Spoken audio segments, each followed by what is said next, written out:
The coronavirus outbreak comes at one of the worst times for the shipping industry. Struggling with the additional fuel costs from the IMO 2020 regulation, the virus itself and the economic slowdown has been centered in China so far. But the global supply chains have started to feel the ramifications of the widespread Chinese shutdown. Many of the Chinese producers of containerized goods have halted production or are producing at lower levels.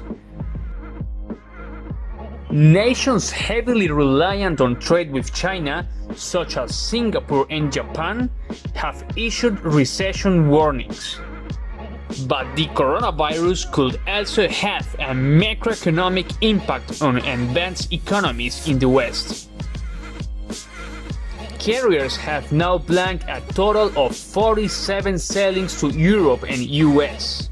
The entire world logistics chain is being disrupted, as container shipping is inextricably tied to China with the main trade lanes, namely China, Europe, and China, North America, linking China's manufacturing capabilities with the rest of the world. Multiple carriers are introducing $1,000 surcharges on reefer imports to China due to no availability of reefer plugs, as the cargo in Chinese ports is not being picked up. The Chinese hinterland transportation of containers in the shape of trucking is in massive labor shortages. In some provinces, less than 30% of the truck drivers have reported for duty.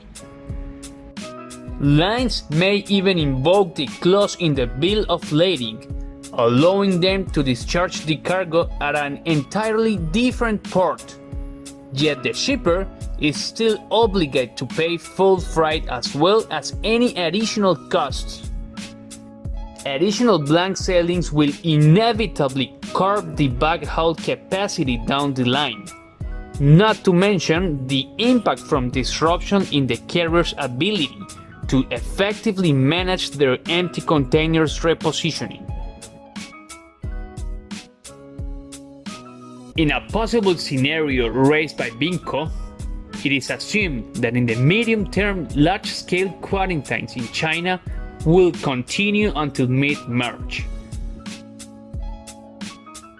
In this case, manufacturers in Asia and rest of the world relying upon semi-finished goods imported from China will have to temporarily cut production, creating a dent in manufacturing activity in a global scale.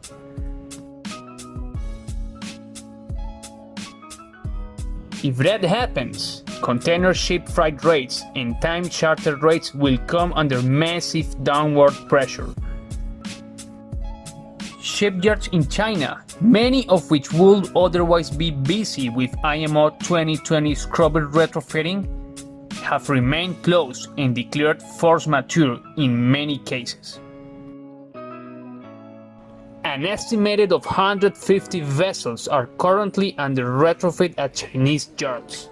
The lockdown of new building yards may prove to be the only silver lining to the outbreak, as inflow of more ships are temporarily stopped.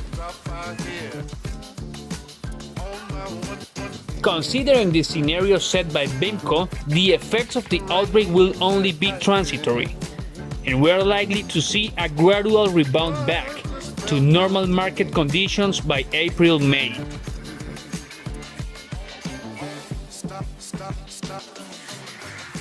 However, according to Lars Jensen, an expert in the container shipping industry, there could be around 2 of the ripple effects.